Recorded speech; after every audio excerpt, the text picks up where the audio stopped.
요즘 세대를 보면 집중하지 못하는 세대라고 불립니다. 여러분 유튜브를 보시게 되면 요즘에 숏폼이라고 해서 어떤 짧은 영상들이 올라와 있는 것을 대거 보시게 될 겁니다. 이게 원래는 10분 내외의 영상이었는데 이 10분도 길었는지 1분 내에 영상이 올라와 있게 되었습니다.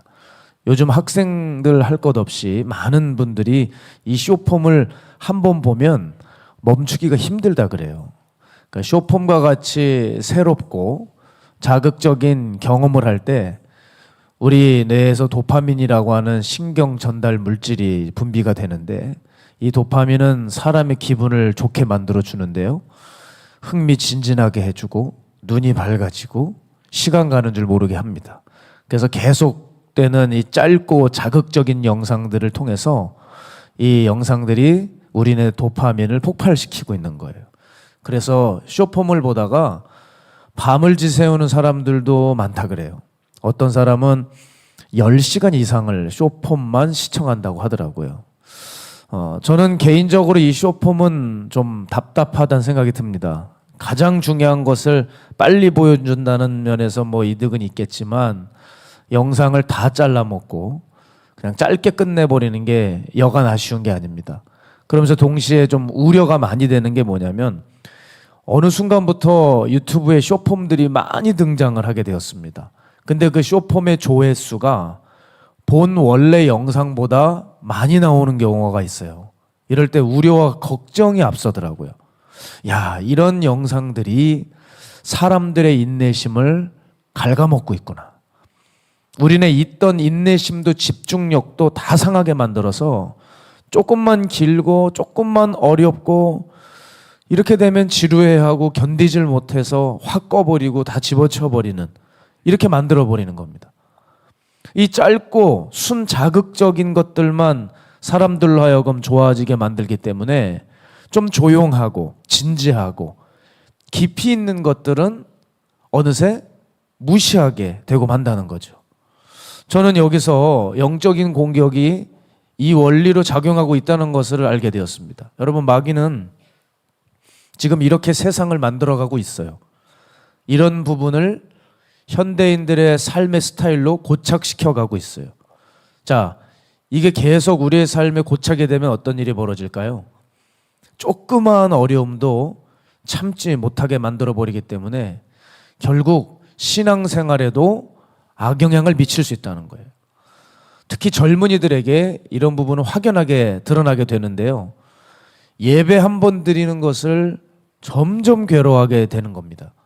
진드건이 앉아서 말씀 앞에서 자신을 바라보고 깊이 묵상하고 기도하는 것을 고역으로 여기게 되고 교회 와서도 좀 더 흥미를 유발하는 것, 재미나고 자극적인 것이 없으면 쉽게 떠나버리는 일들이 비일비재할 것입니다. 실례로 서울에 이름만 대면 아는 그 유명 교회에 젊은이 수를 듣고 깜짝 놀랐어요. 1000명 안팎이라는 얘기를 들었습니다. 너무 충격적인 수치였어요. 그 큰 교회에서 그 많은 젊은이들이 다 어디로 간 걸까? 아마 세상이 이와 같이 변하고 있기 때문에 젊은이들이 예배 1시간, 설교 30분, 40분을 견디질 못하는 거예요. 그리고 조금만 진지하고 조금 생각하게 만드는 것은 따분해하고 짜증을 내버리는 겁니다. 그저 조금 쉽고 좀 더 쉽고 좀 더 간편하고 좀 더 재미난 것만을 추구하고 있는 거예요. 뭐 작년들은 뭐 아니라는 식으로 여러분 앉아 계시는데요. 뭐 크게 다를 바가 없다고 봅니다. 시대 자체가 이렇게 흘러가고 있기 때문에 어른들께서도 거기에 길들여지는 겁니다. 그래서 어른들의 그 탄탄했던 인내심과 진지함도 바닥을 드러내 보여요. 게다가 어른들은 생활 전선에서 뛰면서 생활고에 시달리지 않습니까? 그런 장년들에게 신앙생활에서 말하는 세상과 자아와의 싸움 이런 걸 잘 치룰 수 있을 거라고 생각하십니까? 거의 뭐 힘들어 죽겠다고 말할 뿐이고 욕만 안 해도 다행입니다. 욕만 안 해도. 참 여러모로 우리가 이 시대에 영적으로 살아간다는 것이 참 만만치 않고 가면 갈수록 더욱 힘들어지는 때 같습니다. 그래서 우리는 어느새 영적으로 점점 집중을 못하게 되는 때예요.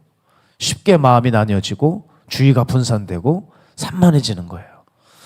제가 요즘 제 삶에서 심각하게 생각하는 것 중 하나가 바로 이런 맥락에 일어난 일인데, 제 의도와 상관없이 삶에서 자꾸 무슨 일이 생겨나요.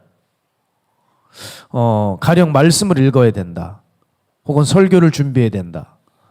목회자에게 이런 일은 본질적인 일이죠. 참 중요한 시간들입니다. 그런데 갑자기 일들이 계속 생기고 터지면서 내가 하나님께 집중해야 될 시간에, 말씀에 몰입해야 될 시간에 그것을 하지 못하고 본질적인 시간이 조금씩 균열이 가는 것을 제가 보게 됩니다. 아니, 이렇게 되라고 해도 되기 힘들 정도로 무슨 일이 갑자기 생기고 해결해야 할 일들이 산적해 쌓일 때 거기 매달리다 보면 정작 해야 할 일에 시간을 못 쓰는 거예요. 저같이 설교를 해야 하는 사람에게 기본적으로 설교를 준비할 시간이 있어야 되거든요. 그런데 그 시간이 없기 때문에 설교가 부실해지고 영양가가 없어지는 것을 볼 때 마음으로 안달복달하게 됩니다. 전 여기서 한 가지를 깨달았어요. 아, 마귀가 우리들의 신앙을 허무는 방법이 이거겠구나. 이것저것을 보여주고 이것저것을 듣게 만들고 일을 만들어서 하나님께 혹은 신앙에 집중하지 못하게 만든다는 거예요. 자, 여러분이 내가 이제 너무 말씀을 안 읽었어, 읽을 시간은 없고 어딜 가면서 들어야 되겠다 생각해서 여러분 핸드폰을 열었습니다. 말씀 한 구절을 들으려고 열었어요. 열자마자 어떻습니까? 바로 말씀을 들을 수 있습니까? 어느새 와 있는 카톡과 메시지들을 처리하고 유튜브에 업데이트되어 있는 현란한 영상들이 쏟아져 나와요. 그러면 뭐 메시지부터 해결하고 영상부터 지우다가 보면서 그만 어떻게 돼요? 어떤 거는 클릭하고 듣게 되고 그만 내가 정작 들어야 될 하나님의 말씀을 못 듣게 되는 거예요. 자, 그렇게 정작 들어야 될 말씀을 못 듣고 폰을 닫게 되고 다음 일정에 또 바쁘게 뛰어가는 겁니다. 그러니까 내가 의도한 적은 없지만 이렇게 상황과 환경이 영적으로 우리를 주의력 결핍으로 만들어 놓는 그런 시대인 거예요. 다니엘서에 보게 되면 마지막 때에 지식의 양이 증가한다고 말해주고 있습니다. 그러니까 마지막 때가 되면 우리가 하루를 살아가면서 신경 써야 할 일들이 계속 증가한다는 걸 보여주는 거예요. 그래서 정작 하나님의 말씀에 귀 기울이지 못하고 깨닫지 못하게 만드는 거예요. 그래서 여러분, 이 때를 우리가 살아가면서 어떻게 살아가야 될 것이냐, 이제는 오늘 내 눈이 무엇을 볼지, 내 귀가 무엇을 들을지, 내 발이 어디를 갈지 보다 분명하게 선택해야 된다는 겁니다. 안 그러면 이 범람하는 지식과 정보에 여러분은 또 사로잡혀서 아무것도 못해요. 발목이 딱 붙들려서 그냥 보둥보둥 되게 만들다가 평생 하나님의 말씀 앞에 진지하게 태도를 취하지도 못한 채 그냥 그렇게 끝나버리는 거예요. 그래서 이제 여러분, 우린 영적으로 제대로 시작해야 돼요. 다시 한번 제대로 시작해야 될 그 각오와 결단이 오늘 이 시간에 필요합니다. 자, 그러면 이제 영적으로 정말 집중하려면 무엇을 해야 될까? 자, 사람들이 뭔가 영적인 집중을 하고 제대로 한번 시작해 보려고 하면 뭔가를 새로운 걸 시도해야 된다고 생각해요. 그렇죠? 그런데 여러분, 그렇지 않습니다. 영적으로 제대로 살고 싶으면 오히려 버려야 돼요. 버려야 돼요. 진짜 정리는 뭐냐? 차곡차곡 쌓아두는 것이 아니라 버리는 겁니다. 저는 이 버리는 것을 어디서 배웠냐면 집 청소하며 정리하면서 배웠어요. 처음에 정리하면 어떻게 해야 되냐? 예쁘고 가지런하게 쌓아두는 걸 정리라고 저는 생각했어요. 그러나 그래 봤자더라고요. 그건 집에 있는 공간을 조금 효율적으로 만들어주는 거지 여전히 짐은 짐이더라고요. 그렇죠? 청소를 해보셨어야지 알죠. 진짜 정리는 버리는 데 있어요. 버리고 또 버리고 버릴 때 비로소 정리가 되고 삶의 집중도가 높아집니다. 책상에서 책 하나 볼 때도 마찬가지예요.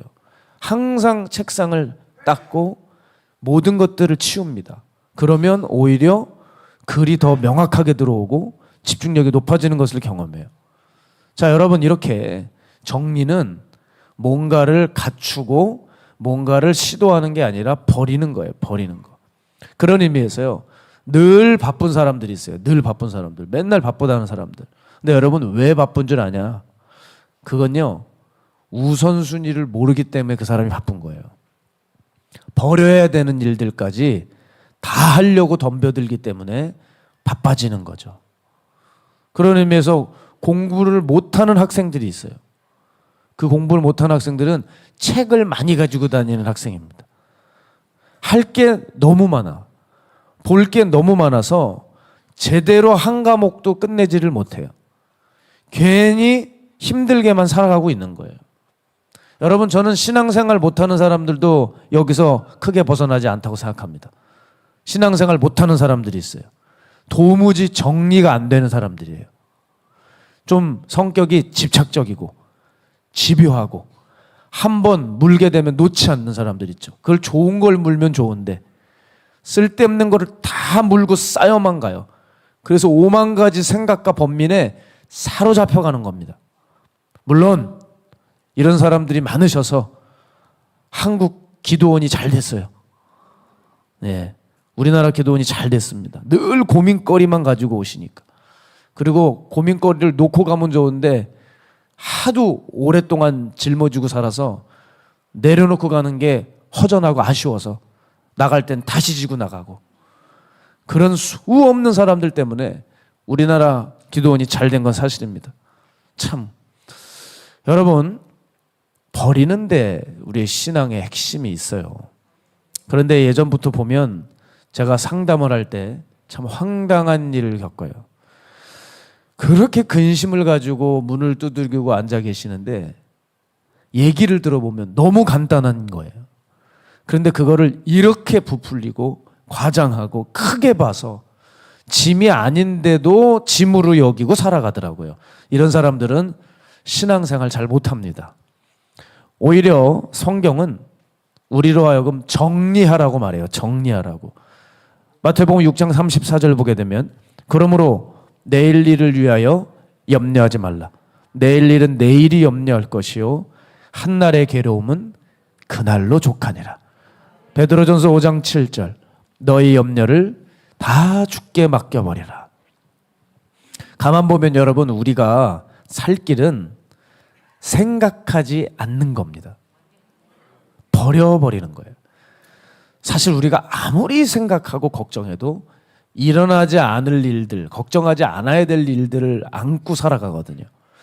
괜히 생각하고 더 끼고 살아가고 더 해보려고 하지만 그 쓸데없는 일들에 지쳐 나가 떨어져서 그만 우리의 소중한 시간을 도둑맞아 버리고 삶의 주도권을 빼앗겨서 그 쓸데없는 것에 시간을 다 할애해버리고 만다는 거예요.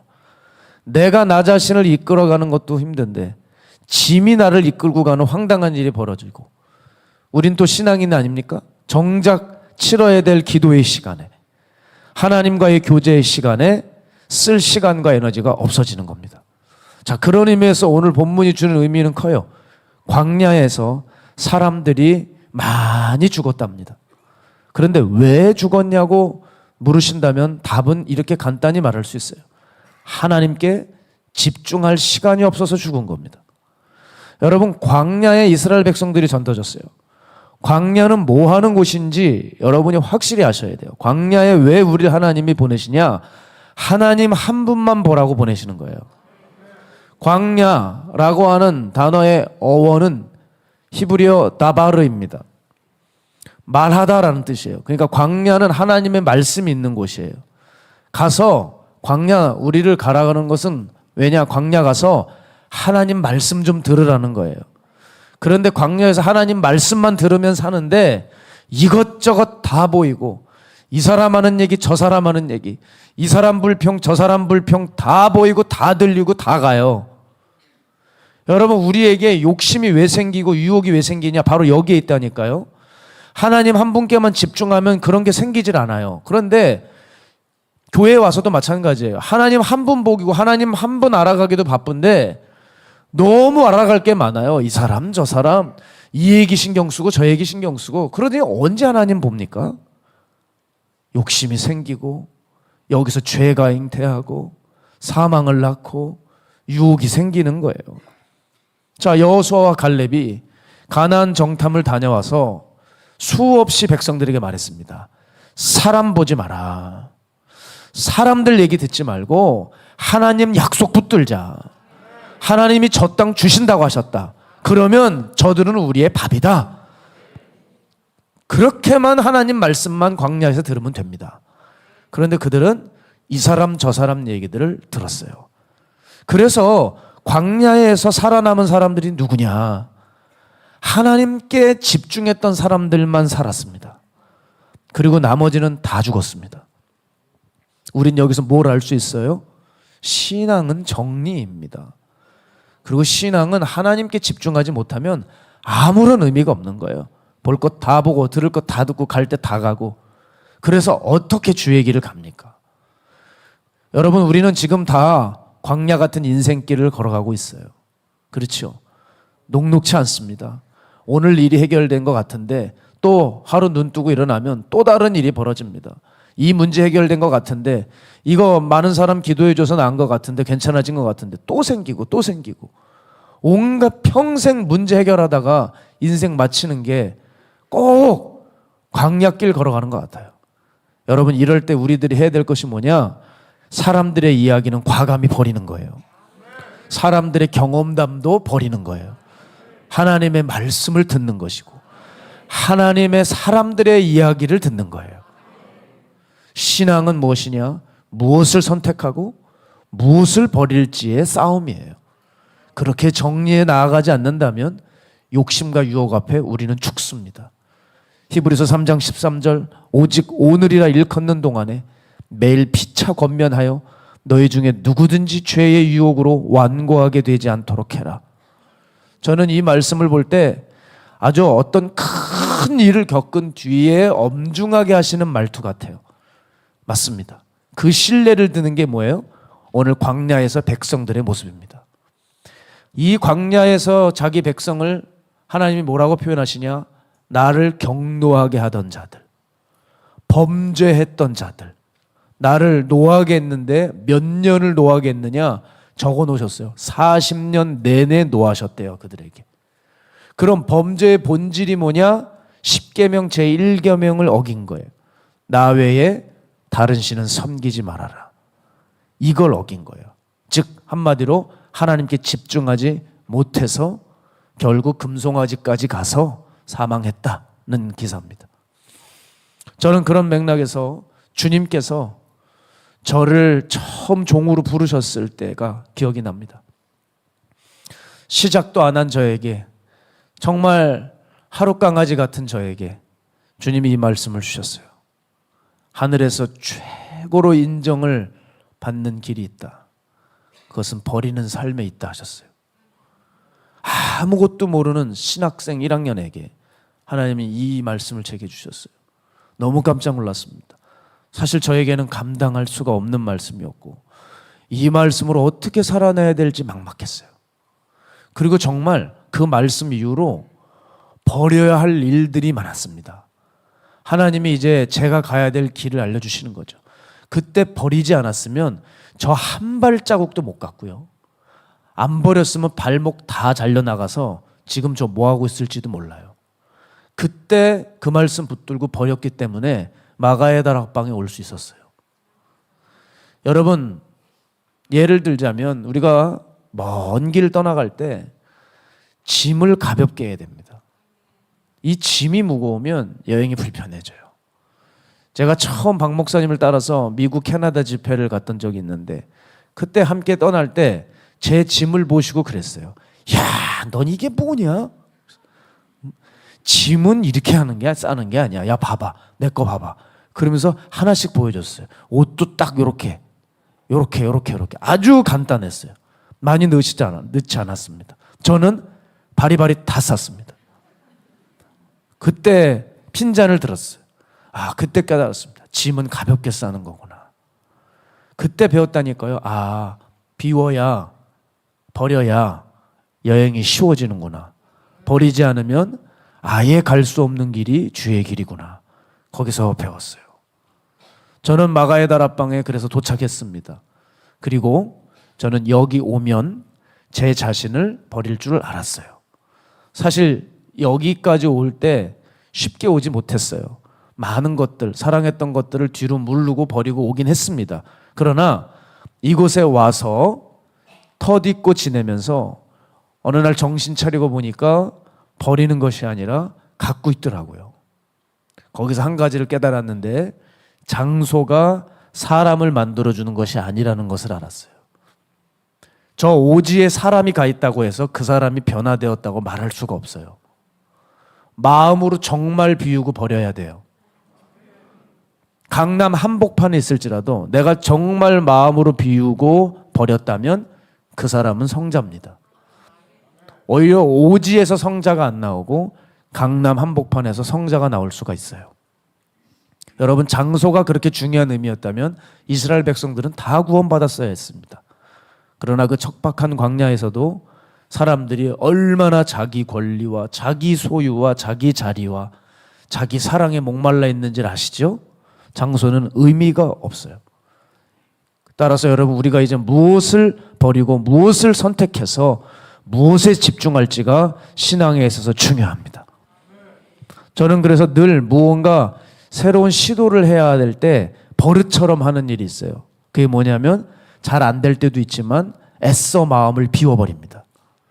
이번 영적 무장 집회를 치룰 때도, 준비할 때도, 또 제 타임에 단에 설교를 해야 될 때도 항상 하는 것이 뭐냐면 마음을 얼른 비워버립니다. 아, 이번 집회가 잘 맞춰져야 될 텐데, 은혜가 있어야 될 텐데, 혹은 내 설교 타임에 은혜를 끼쳐야 할 텐데 안달복달하지 않아요. 준비만 해놓고 마음을 얼른 비워버립니다. 왜냐하면 어차피 제가 하는 게 아니에요. 그래서 일단 비우고 들어가니까 놀라운 것이 하나 생깁니다. 뭐냐면 집중이 더 잘 돼요. 완전히 나를 내려놔 버리니까 설교가 더 편하게 술술 돼요. 하나님과의 관계에만 신경을 쓰게 되더라고요. 여러분, 이 비움의 능력이 이렇게 강해요. 저는 그래서 이렇게 제 삶에 여러 도전과 시도해야 할 일들이 닥칠 때 그때마다 하는 일이 이것입니다. 기도와 비움입니다. 기도와 비움. 기도하면 할수록 당연히 또 비워지기도 하고요. 비울수록 주님이 더 잘 보이더라고요. 누군가에게 유혹을 어떻게 잘 이기냐, 그 방법이 뭐냐 물으신다면 전 이렇게 답할 것 같아요. 비우는 길입니다. 욕심을 가지니까 거기서 유혹이 오는 거죠. 버려버리면 돼요. 영적으로 어떻게 하면 제대로 갈 수 있느냐, 어떻게 하면 하나님만 바라볼 수 있는 방법이 뭐냐 누군가가 물으신다면 비우라고 말씀드리고 싶어요. 그리고 사실 비울 수밖에 없는 게 우리 자신이 그렇게 잘나지 않았어요. 그리고 내가 갖고 있는 게 뭐 그렇게 대단히 좋은 게 아니에요. 저는 왜 하나님이 저를 목사를 시켰을까? 그거 분명히 제가 알아요. 약해서 그렇습니다. 뭘 그렇게 아멘을 하세요? 내 얘기인데 뭘 그렇게 그냥 들으시면 돼요. 뭘 이렇게. 제가 봤을 때 그래요. 아니 뭐 아멘 하실 수도 있죠. 네, 감사합니다. 저는 제가 봤을 때 가장 불쌍한 인간이고 가장 연약한 사람 같아요. 그래서 하나님이 저를 살리시려면, 또 제가 가장 악하기 때문에 너를 살리고 너를 천국 보내려면 종으로 부르시는 것밖에 없다고 해서 저를 부르셨다고 저는 그렇게 믿어요. 그리고 내 안에 약한 거를 발견하는 게 도움이 많이 돼요. 저는 어렸을 때부터 가정에 그렇게 뭐 행복하지도 못했고 어려움이 많았어요. 그래서 그 약함 때문에 주님께 더 많이 나아갔고 어릴 때부터 더 기도했고 주님 생각을 참 많이 하게 됐어요. 내 자신의 약함과 결핍을 많이 느낄수록 주님께 더 잘 집중하게 된다는 사실이에요. 자, 보세요. 이게 어렵지가 않아요. 자기 몸이 약한 사람은 자기 몸이 약하기 때문에 무엇에 집중을 할까요? 건강에 더 집중을 하게 되죠. 우범지대에서 사는 사람은 자기 동네가 범죄가 많기 때문에 뭐에 더 집중을 할까요? 치안에 더 집중을 하게 되어 있어요. 마찬가지예요. 내가 주님께 더 집중할 수 있는 이유는 내가 영적으로 약하기 때문에. 그런데 지금 영적으로 집중을 못하는 사람 계십니까? 여러분, 이 사람은 왜 집중을 도무지 못할까요? 내가 영적으로 문제가 없다고 생각하기 때문에 그래요. 내가 그렇게 심한 죄인이 아니라고 생각하기 때문에 그래요. 내가 어떤 의인의식을 가지고 있기 때문에 그랬고, 내가 강하다고 생각하기 때문에 그렇게 주님께 절실하지 않은 거예요. 그러나 우리는 가만히 살펴보면 너무 약하고 너무 연약하고 너무 보잘것이 없는데 왜 그렇게 자신을 높게 평가하는지 모르겠어요. 그래서 우리는 영적으로 약함을 자랑해야 돼요. 바울도 그랬습니다. 자기가 너무 약하니까 하나님을 더 찾게 됐고 육체에 가시가 있었다 그러잖아요. 그러니까 또 하나님을 바라보고 또 하나님과 교제하려고 하고 그러다 보니까 그 안에서 어느 누구보다도 더 큰 유익을 누리게 되었다는 것이죠. 고린도서 12장 9절에서 10절 보면 너무 유명한 구절입니다. 함께 읽을까요? 시작. 나에게 이르시기를 내 은혜가 내게 족하도다. 이는 내 능력이 약한 데서 온전하여 짐이라 하신지라. 그러므로 도리어 크게 기뻐함으로 나의 여러 약한 것들에 대하여 자랑하리니 이는 그리스도의 능력이 내게 머물게 하려 함이라. 그러므로 내가 그리스도를 위하여 약한 것들과 능력과 궁핍과 박해와 곤고를 기뻐하노니 이는 내가 약한 그때에 강함이라. 아멘. 차 보세요. 바울의 모습을 보면서 영적인 집중을 잘하고 있구나. 그렇죠? 영적 집중을 잘하고 있어요. 이게 뛰어났던 사람이죠. 그러면 이 영적 집중이 잘 되고 있다는 증거 중에 하나가 여기 이 구절에 들어있는데 뭐냐? 깨어짐입니다. 겸손함이에요. 영적 집중력이 뛰어난 사람 치고 교만한 사람이 없어요. 다 겸손하고 자기를 허물고 깨어진 사람들이에요. 그런데 이상하죠. 교회 안에서 보면 영적이라고 자부하는 사람들, 뭐 대단한 경험이 많은 사람들 보게 되면 그 안에서 어떤 영적인 깨어짐이나 겸손함이 발견되질 않아요. 되게 자신만만해요. 교만합니다. 그런데 자기는 주님께 가까이 가고 있다고 생각해요. 착각이죠. 여러분 생각해 보세요. 우리가 말씀에 정말 가까이 하고 집중한다면 접할 때마다 다 내 얘기 같아요. 사울이 무너졌습니까? 유다가 무너졌습니까? 여러분 말씀을 진짜 진지하게 보면 난 사울보다 더 죄인이고 유다보다 더 죽일 놈이에요. 다 내 얘기 같은 거예요. 그래서 말씀을 가까이 하다 보면 낮아질 수밖에 없어요. 그리고 우리가 하는 이 사역 가운데 주님을 위한 사역에 정말 몰입하잖아요. 그러면 주님이 하시는가를 느껴요. 전 이번 집회를 치르면서 이건 주님이 다 하시는구나 느껴졌어요. 내가 한 게 뭐가 있을까 생각이 들어요. 주님을 위한 사역에 몰입을 하면 주님이 하시는 일 앞에 자기가 올라올 수가 없습니다. 주님과의 교제와 체험이 정말 많다면 자기가 그 은혜에 얼마나 빚졌는지를 알게 됩니다. 그래서 내가 주님에 대한 지식과 경험이 쌓여갈수록 자신만만하고 교만해져만 간다면 그 사람은 사실 아무것도 모르는 사람이에요. 따라서 여러분 우리가 길이 열리던 여러 어려움을 당하건 이 광야 같은 인생길 정말 눈 뜨고 나면 또 어떤 일이 벌어질지 모르겠지만 여러 문제를 만날 때 여러 기도를 해야 되고 여러 일들을 해야 될 것 같지만 우리 가장 우선되어야 될 일이 하나 있습니다. 그것이 뭐냐면 하나님 그분을 찾는 겁니다. 전 요즘에 제 마음의 기도의 소원은 오직 하나예요. 하나님, 제가 하나님만 바라보게 해주십시오. 다른 것이 보이지 않게 해주십시오. 아멘을 많이 하시는 거 보니까 여러분도 그러신가 봐요. 예, 하나님만 보이고 좀 그 안에서 기뻐하고 행복할 수 있다면 얼마나 좋을까. 목사님 그렇게 사는 거 아니었어요? 이런 표정이신데 저는 목사지만 그렇지 못할 때가 여러분보다 더 많을 수 있어요. 어떻게 하면 하나님만 바라볼 수 있을까? 어떻게 하면 하나님만 의지하고 하나님에 대해서 강렬한 마음을 이 열망을 잊지 않을 수 있을까? 그게 제 어떤 심각한 고민이거든요. 이번 주에 우리 이번 집회에 이제 박 목사님 서시고 이제 여기 암 환자들이 올라오시고 이제 예배 마치고 나면 목회자들이 안수해 주시는 타임이 있습니다. 그때 이제 안수를 하려고 나왔는데 참 눈에 확 띄는 그러한 가정이 있었어요.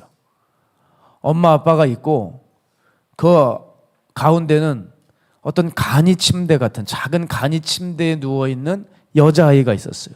이렇게 보니까 가족용 인공호흡기를 하고 있었고 거기 보면 천사 같은 아이가 누워 있었어요. 제가 예전에 이와 같은 케이스를 경험했기 때문에 정말 그냥 한 번에 알아차렸어요. 그 부모한테 물었습니다. 아이가 물에 빠졌나요? 그랬더니 그렇대요. 4살이고 물에 빠진 지 16개월이 되었는데 코마 상태에 있대요. 얼마나 가슴이 아픈지요. 어쩜 그 얼굴을 봤는데 여자아이였고 제가 예전에 섬겼던 여자아이랑 너무 비슷하게 생긴 거예요.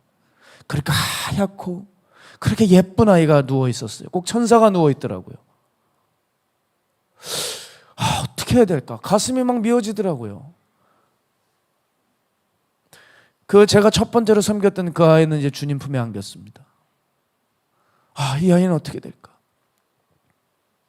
그 전에 섬겼던 그분들, 그 부모의 아픔을 제가 알기 때문에 이걸 어떻게 해야 될까? 누구를 기도해 주면서도 자꾸 이 아이가 보이고 자꾸 이 아이가 보여요. 2번, 3번 기도하게 되더라고요. 그래서 그 부모를 위해서 이렇게 기도를 해주는데 근데 이분이 이상하게 부러운 마음이 들어요. 왜 부럽냐? 하나님을 향해 간절히 찾는데 이 마음이 너무 부러워서요. 비록 너무 가슴 아픈 일을 겪었지만 하나님께서 이 일을 통해 이 가정을 영적으로 회복시킨다고 저는 믿습니다. 그리고 기도를 통해서 이 아이의 눈이 떠지기를 원해요. 그런데 여러분, 이 가정을 제가 섬기고 잠시 기도해 주면서 너무 부러웠던 건 하나님을 향한 이 갈망, 이 간절함. 제 기도 제목이 그것인데 정말 이 마음이 우리가 지금 평상시에도 회복될 수 있어야 할 텐데 요즘 이렇게 이 어려움에 처한 가정처럼 광야에 던져진 사람들이 요즘 많습니다. 이럴 때 제 기도가 나오는 건 이 광야에 던져졌을 때 오직 하나님 한 분만 붙드시기를, 그분 음성만 원하시기를, 저는 그 기도가 나요. 여러분, 그렇게 하나님만 붙든 사람들이 있어요. 제가 지난주였습니다. 제가 여러분과 함께 여러 번 나눴던 그 유예림 성도, 그 아시죠? 우리 주보에도 제가 적어놨습니다. 기도해 달라고 부탁을 드렸습니다. 백혈병에 걸리셔서 고통을 당하시는데 골수 이식을 해야 되는데 그 사람이 정말 한국에 딱 한 명, 아시아에서 딱 한 명인데 그 사람이 골수 이식을 거부했어요. 그러는 바람에 그 골수 이식만 받기만 하면 되는데 예전처럼 막 힘들게 뼈에서 뭐 뽑지 않는다 하더라고요. 요즘은 의료기술이 발달돼서 아마 그냥 헌혈만 하고 이렇게 하면 되는 모양이에요. 그런데도 골수 이식을 안 해줘요. 죽어가는 거예요. 아버지에게서 받았는데 아버지의 것을 받는다고 해도 이게 50%밖에 안 된답니다. 회복이. 그런데 아버지 것이 들어왔는데 3분의 1이 아니라 생착되는 게 아예 실패를 해버렸어요. 그러니까 면역력이 제로인 겁니다. 이때 여러분, 뭐가 균 하나가 들어오면 이분은 큰일 나는 거예요. 이제 더 이상 싸울 전혀 면역력이 없는 상태인 거죠.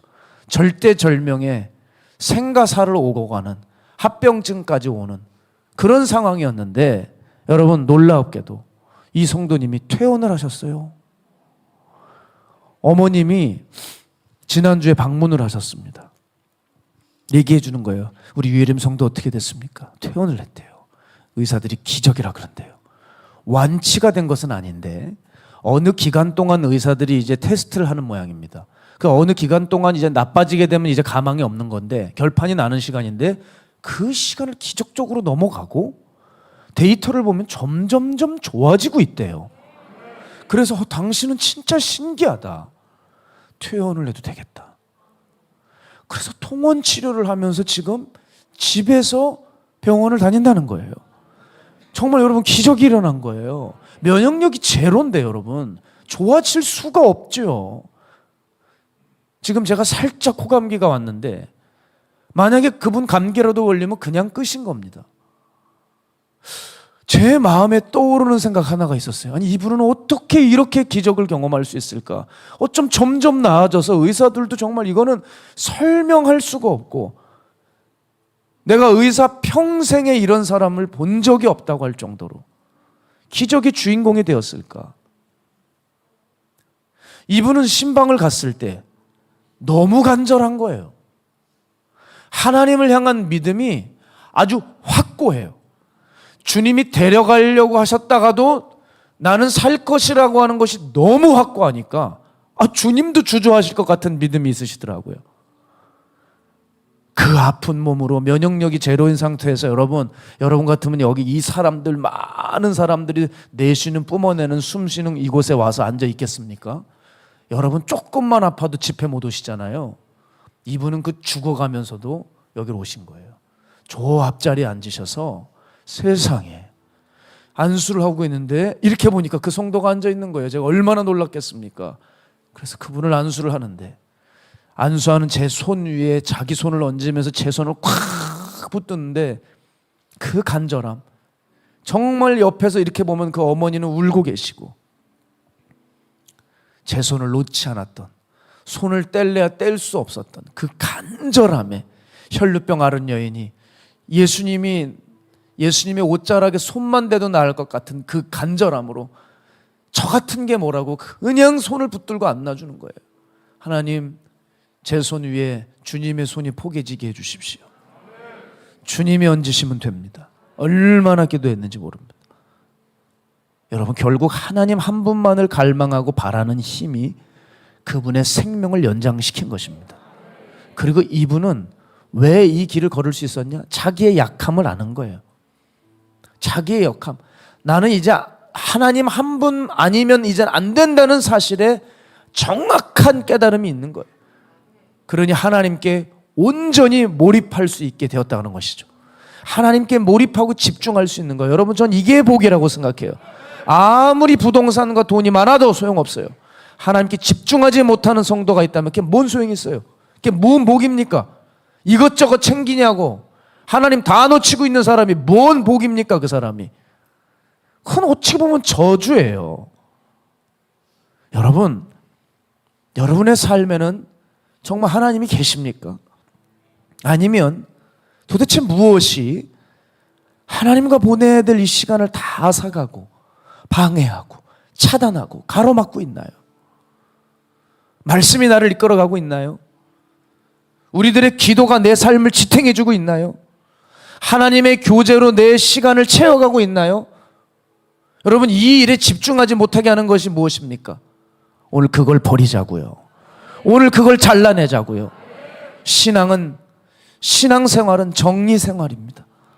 오늘 우리 함께 버리는 훈련, 내려놓는 훈련, 비우는 훈련, 정리하는 훈련에 매진할 때 놀라운 영적인 성장과 제대로 된 영적인 시작이 일어날 줄로 믿습니다.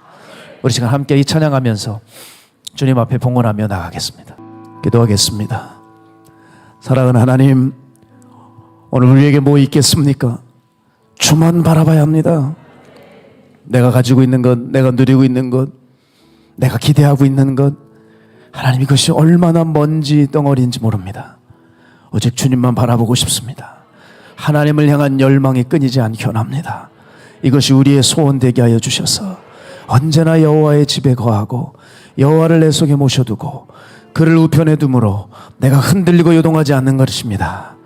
오늘 목마른 암사슴이 시냇물을 찾아 헤매듯이 내 영혼 주를 찾기에 갈급합니다. 오늘 이것이 나의 소망되고 나의 삶의 이유가 되고 나의 기도 제목이 되게 하여 주시옵소서. 주님, 그 마음으로 드려진 이 예물 주님 흠양하여 주셔서 이제 앞으로 주님 앞에 드리는 시간, 주님과 함께 동행하는 시간이 우리의 시간의 전부를 차지하기까지 우리의 훈련이 멈춰지지 않게 하시고 비우고 버리고 정리하여 승리하는 복된 인생 되게 하여 주시옵소서. 지금 이곳에 성부, 성자, 성령 살아계신 하나님의 사랑과 은혜와 사람을 바꿔주시는 능력이 이제 앞으로 비우며 정리하며 하나님 한 분만을 향해 집중하기로 나아가기로 작정한 주의 백성들 머리 위에, 가정 위에, 직장 위에, 사업체 위에 이제로부터 영원토록 함께 하시기를 간절히 축복합니다. 아멘. 아멘.